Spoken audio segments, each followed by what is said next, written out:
জৰাজীৰ্ণ পথ মেৰামতিৰ দাবীত চৰকাৰৰ বিৰুদ্ধে তীব্ৰ প্ৰতিবাদ শতাধিক পুৰুষ মহিলাৰ। ৰঙিয়াৰ সমীপৰ তামুলপুৰ জিলাৰ খন্দিকৰত উত্তাল প্ৰতিবাদ। বছৰ বছৰ ধৰি ৰঙিয়াৰ পৰা কাৱৰপাহাৰ লতিবাৰী সংযোগী পথটো জহি খহি দ খাৱৈত পৰিণত হৈছে। তাৰ পিছতো চকু মুদা কুলিৰ ভাৱত বিটিআৰৰ প্ৰধান প্ৰমোদ বড়ো।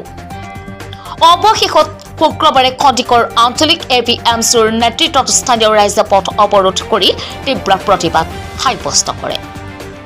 APMCৰ নেতৃত্বৰ অভিযোগ, লেহেমীয়া গতিত চলি আছে অসমালাৰ পথ নিৰ্মাণ কাৰ্য, যাৰ বাবে ঠিকাদাৰ বিটিআৰ প্ৰধান আৰু অসম চৰকাৰৰ বিৰুদ্ধে ক্ষোভ প্ৰতিবাদকাৰী। বিটিআৰ প্ৰধান প্ৰমোদ বড়োৱে বিটিআৰক মিনি ছুইজাৰলেণ্ড বনাম বুলি কথাৰ ফুল জাৰি মাৰি সংবাদ মাধ্যমৰ দৃষ্টি আকৰ্ষণ কৰিবলৈ সক্ষম হৈছে। কিন্তু আজি কুপতি পুখুৰী সদৃশ পথে নিৰ্মাণ কৰিব নোৱাৰিলে বুলি তীব্ৰ সমালোচনা কৰে প্ৰতিবাদকাৰীসকলে।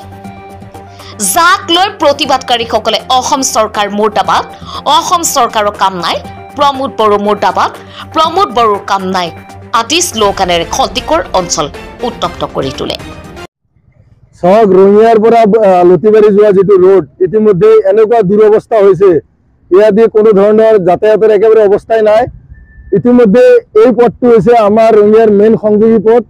রঙিয়া মহাবিদ্যালয়, রঙিয়া ছোৱালী মহাবিদ্যালয়, Rangia girls, Rangia higher secondary, Deulkuchi KB উচ্চতৰ মাধ্যমিক বিদ্যালয়, তাৰপিছত শংকৰাজান জাতীয় বিদ্যালয়, খন্দিগড় হাই স্কুল, গোটেইখিনি বিদ্যালয়ৰ ছাত্ৰ ছাত্ৰী এই পথেৰে যাতায়াত কৰে। আৰু আমি বিভিন্ন সময়ত দেখা পাইছো যে ছাত্ৰ ছাত্ৰীবিলাক ইয়াতে দুৰ্ঘটনাগ্ৰস্ত হৈছে আৰু মেডিকেলত যাবলগীয়া হৈছে। তো আমি এই প্ৰতিবাদৰ জৰিয়তে চৰকাৰক দাবী জনাইছো যে প্ৰমোদ বড়ো ডাঙৰীয়া BTCত ফুলজাৰি মাৰি কথা কোৱা তেখেতে ছুইজাৰলেণ্ড বনোৱা বুলি ইতিমধ্যে দাবী কৰিছে। তেখেতক আমি অৱগত কৰিব বিচাৰিছো, এই আপোনাৰ ছুইজাৰলেণ্ড নেকি? ছুইজাৰলেণ্ডৰ এই অৱস্থা নেকি? এজন গৰ্ভৱতী আই মহিলা এই ৰাস্তা দি যাব নোৱাৰে, বিভিন্ন ধৰণৰ মানে দুৰ্ভোগত আমি ভুগিবলগীয়া হৈছে।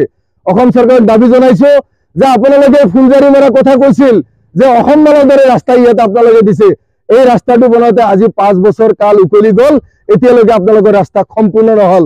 আমাৰ প্ৰশ্ন, আপোনালোকৰ ৰাস্তা কেতিয়া সম্পূৰ্ণ হ'ব? ৰাইজ আপোনালোকৰ পৰা কোনো ধৰণৰ আঁচনি বিচৰা নাই, ৰাইজ আপোনালোকৰ কোনো ধৰণৰ ঘৰ বিচৰা নাই, কোনো ধৰণৰ বস্তু বিচৰা নাই। ৰাইজে বিচাৰিছে যাতায়াতৰ সুবিধাটো, আপোনালোকে সেইখিনি দিয়াৰ কাৰণে আজি ব্যৰ্থ হৈছে। তো আমি আজি APMC তথা খন্দিগড় অঞ্চলৰ ৰাইজ ওলাই আহিছে, স্বতঃস্ফূৰ্তভাৱে ওলাই আহি বাট পথ বন্ধ কৰি দিছে। যেতিয়ালৈকে মানে এই পথটো সম্পূৰ্ণকৈ মেৰামতি কৰি নিদিয়ে তেতিয়ালৈকে ৰাইজ ইয়াতে পথ অৱৰোধ কৰি থাকিব। আৰু আমি চৰকাৰক দাবী জনাইছো যে কম সময়ৰ ভিতৰত এই ৰাস্তাটো পুনৰ নিৰ্মাণ কৰিব লাগে। আমি জনাত ইতিমধ্যে এই ৰঙিয়া লতিবাৰী পথেদি আমাৰ স্থানীয় MCLA মাননীয় পবিত্ৰ কুমাৰ বড়ো ডাঙৰীয়া তেখেতে সদায় ইপিনেদি যোৱা অহা কৰে।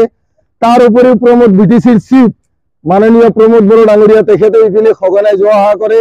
তাৰ লগতে বৰ্তমানৰ প্ৰাক্তন ৰাজ্যিক সভাপতি BJPৰ তথা আমাৰ ৰঙিয়া সমষ্টিৰ বিধায়ক মাননীয় ভৱেশ কলিতা ডাঙৰীয়া তেখেতে এই ৰোডেৰে সঘনাই অহা যোৱা কৰে।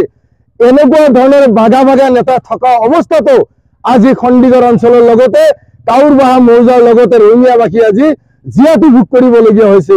তো আমি এইসকল নেতাক আহ্বান জনাইছো যে অনাগত দিনত বিটিআৰ নিৰ্বাচন নিচেই ওচৰত আহি আছে, আপোনালোকক 2025ত এই বিটিআৰ নিৰ্বাচনত ৰাইজে ইয়াৰ প্ৰত্যুত্তৰ নিশ্চয় দিব।